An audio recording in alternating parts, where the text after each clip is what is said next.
পটুয়াখালীর কুয়াকাটায় বঙ্গোপসাগরে এফবি সাগরকন্যা নামের একটি মাছ ধরা ট্রলার ডুবির ঘটনা ঘটেছে।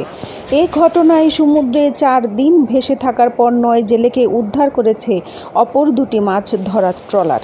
এখনও নিখোঁজ রয়েছে আব্দুর রশিদ, নজরুল ইসলাম, রফিক, ইদ্রিস, হারুন ও কামাল নামের 6 জেলে।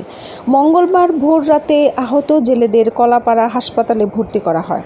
এর আগে গত শুক্রবার সকাল 10টার দিকে বঙ্গোপসাগরের শেষ বড়ায় 75 কিলোমিটার গভীরে এ ঘটনা ঘটে।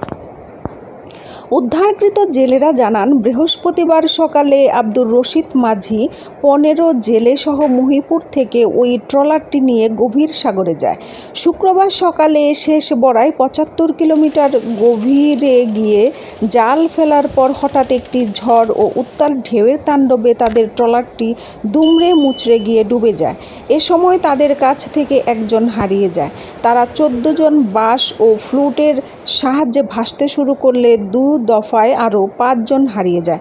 পরে তারা ভাসতে ভাসতে শেষ বয়া এলাকায় পৌঁছলে গতকাল রাতে 2টি ট্রলার ওই 9 জেলেকে উদ্ধার করে।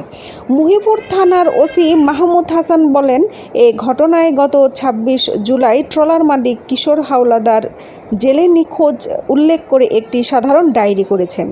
আমরা নিখোঁজ 6 জেলের সন্ধানের চেষ্টা চালাচ্ছি। Happy Akter, desk report.